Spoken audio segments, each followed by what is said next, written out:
Imagine the ground trembling, mountains melting like wax, valleys splitting open. The very earth beneath our feet quakes in response to a power far greater than any natural force we've ever known. This isn't a natural disaster. It's God Himself stepping down. The skies darken, lightning splits the heavens, and a storm of divine magnitude sweeps across the land. The world cannot bear the weight of His holy presence. Buildings crumble, people are overwhelmed, and nature itself seems to recoil in awe and fear. He touches the high places, the peaks humanity claims as its own. Even the tallest mountains bow before Him, acknowledging His supreme authority. This is the vision that opens Micah. God is on the move. He's seen enough: oppression, injustice, and the suffering of His people. Corruption, false worship, and the betrayal of what is right have reached their limit. He comes not with a gentle suggestion, but to judge and set things right. His judgment is swift and just, leaving no room for excuses. When a holy God confronts a broken world, the world itself breaks. The very fabric of reality seems to tear apart under the weight of His presence. The landscape screams in terror at the arrival of its Creator. Nature, in all its power and beauty, recognizes the hand that formed it. This is not a distant, uncaring God. His love is fierce, protective, and unyielding. He steps in to shield and save. Demanding justice for the vulnerable, He stands with the oppressed and the downtrodden. Like a father stepping in to defend his children, God's descent is righteous anger born from perfect love. His actions are driven by a deep, unending care for His creation. He comes to deal with the sin poisoning His people. The sickness that has spread through humanity must be addressed. As we enter Micah, we stand at the foot of a trembling mountain, watching God descend.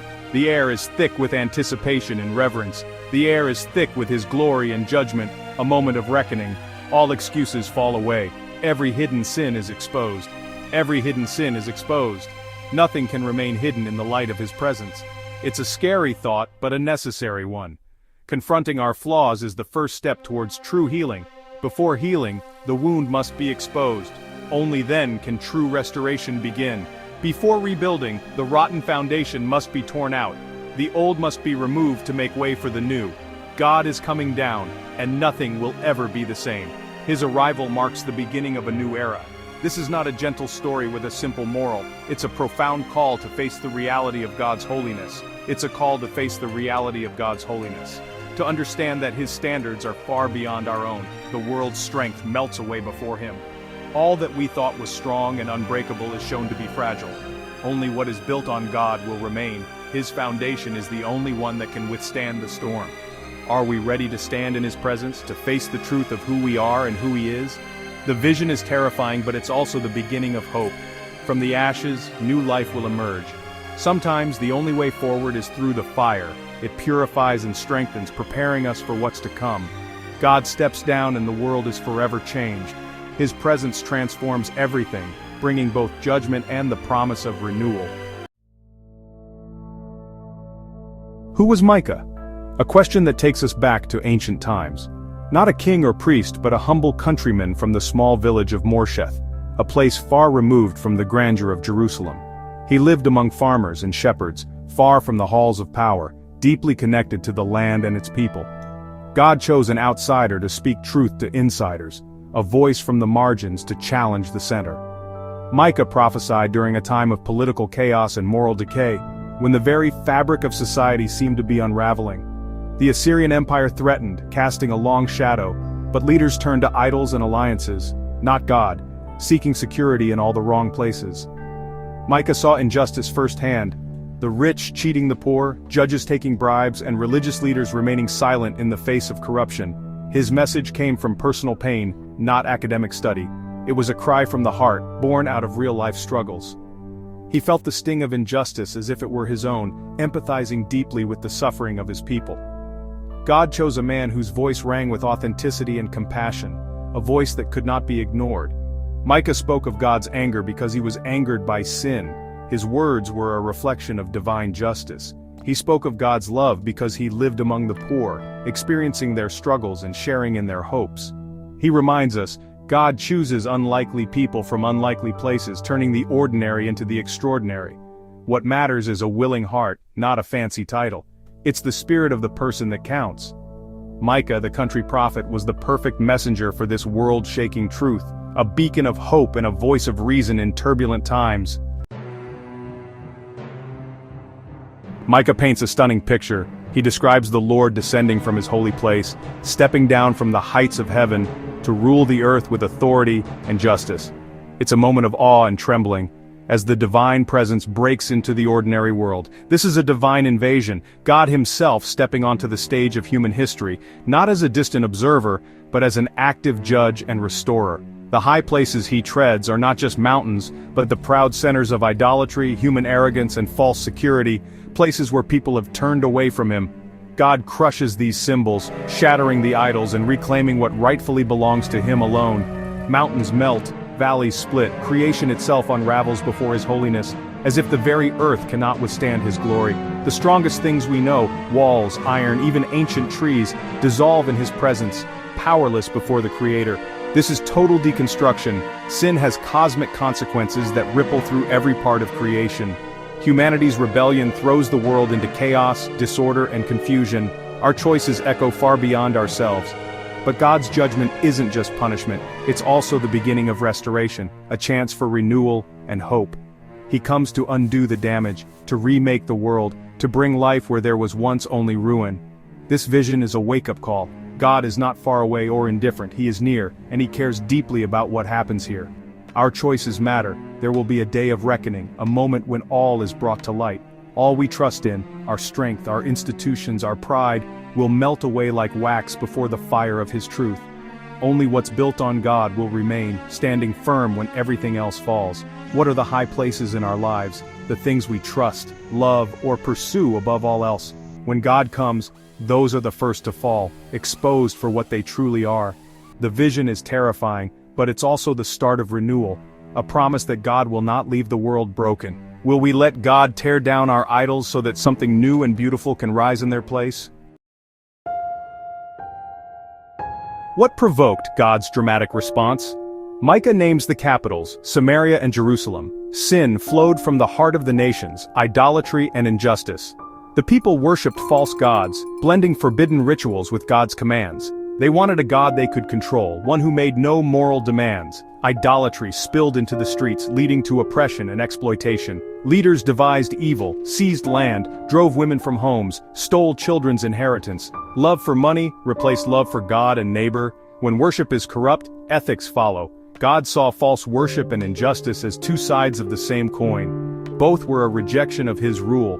Judgment was coming, not just for religious failure, but for social injustice. The lesson: when we build idols in our hearts, others always suffer. God's justice sees it all. Micah's reaction to God's message is heartbreak, not triumph. He weeps and wails, going barefoot and naked, a sign of utter devastation. His grief is public, raw, and real. A true prophet feels with God, sharing his sorrow over sin. God takes no pleasure in judgment, it breaks his heart. Micah's empathy gives his message power. He is one with his people in their pain. His tears prove his sincerity. His warning is driven by love, not anger. Like a doctor delivering a terrible diagnosis, Micah mourns for his people. This is a challenge for us. Do we respond to sin with judgment or with a broken heart? True maturity is found in loving deeply, mourning over sin, and loving the sinner. Micah shows that the hardest truths must be spoken with the softest hearts. Judgment without compassion is not God's message. Let our hearts break for what breaks God's heart. Only then can we speak truth that heals. Micah's judgment becomes personal. He lists towns in Judah's foothills, his own neighbors. Each town's name becomes a prophecy. Beth Ophrah, house of dust, will roll in the dust. Shapir, beautiful, will be stripped of beauty and led away in shame. Zanan, to go out, will not come out, trapped inside their walls. Each city's identity is turned into its doom. God's judgment is specific and personal. No one is lost in the crowd. Even small towns are not safe. Sin's consequences reach everywhere.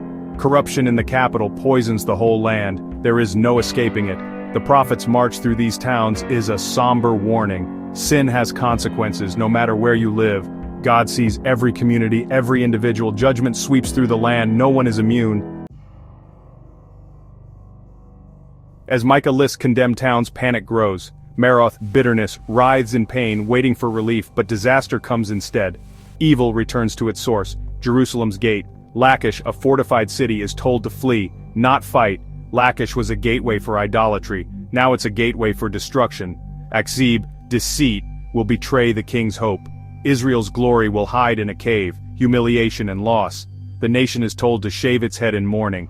Exile is coming. There is no escape, no city, alliance, or wall can save. When God comes in judgment, every refuge fails.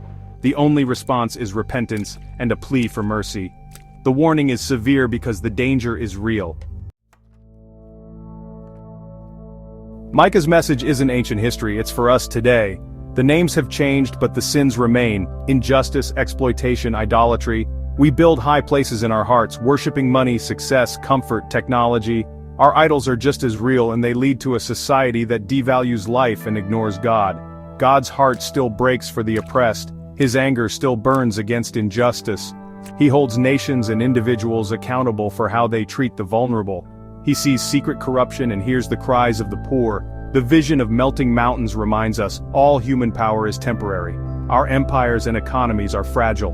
One day God will step down, and only what's built on His truth will remain. The choice is ours. Will we worship the Creator or created things? Micah's warning echoes. Will we listen? The time to respond is now. After such a vision of judgment, is there hope? Yes, God's warning is an act of grace, a chance to turn back. He desires repentance, not destruction. The choice is ours: continue in rebellion or turn to God. Judgment is the natural outcome of rejecting Him. But there is another way: repentance. Confess our idols, repent of injustice, tear down the high places in our hearts. The same God who judges delights in showing mercy to the humble. The Bible's story points to the answer.